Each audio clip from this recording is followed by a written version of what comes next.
this is great. He's out there in Pennsylvania. He's making the rounds, and he's like, what's so exciting about Trump's economy? Like, Trump's economy wasn't that great. Heck, that was my economy. I built that. It's like his favorite line. Remember when he tried to tell small business owners, you didn't build that? That was one of the lines that went down in infamy.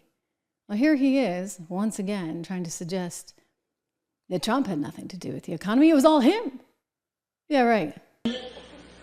And the reason some people think, well, I don't know, I remember that economy when he first came in being pretty good. Yeah, it was pretty good, because it was my economy.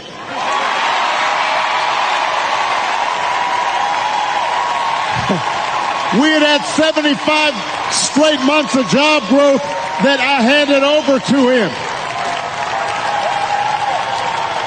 It wasn't something he did. I had spent 8 years cleaning up the mess that the Republicans had left me the last time. So just in case everybody has a hazy memory,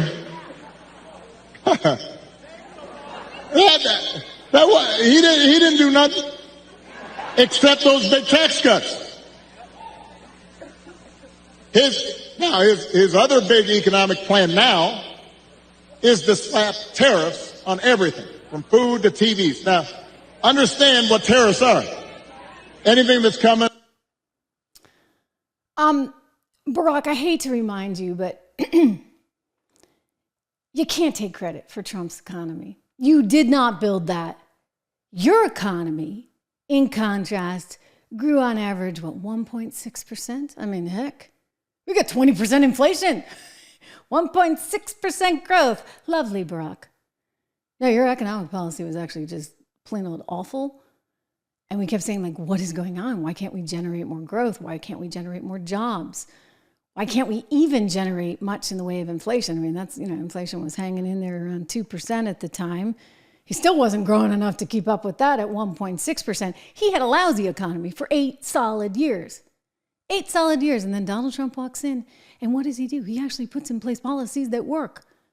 Like the onshoring of all that foreign cash, right? American cash that had moved overseas. And what did he do? He put in tax incentives to bring the money back so that you didn't have to do some shotgun marriage with some piddly-dink company overseas in Ireland. I love Ireland, by the way, my homeland.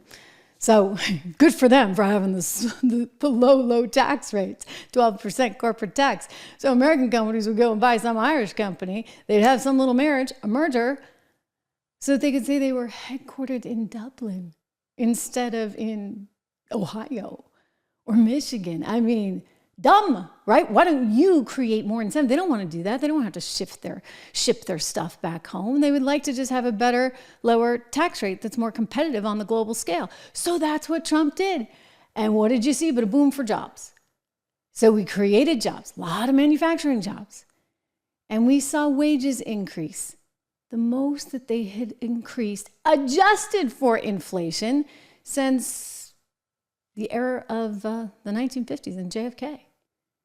So no, Obama, you didn't create that, just like you didn't create small businesses. You think it's all you and your liberal cohorts that are trying to run the government. And I got news for you. It's everyday Americans that roll up their sleeves and go to work and make the right decisions based on how they're going to make the most money and do the right thing.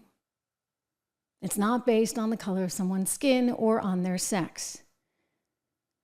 But you got a media engine that's behind this woman.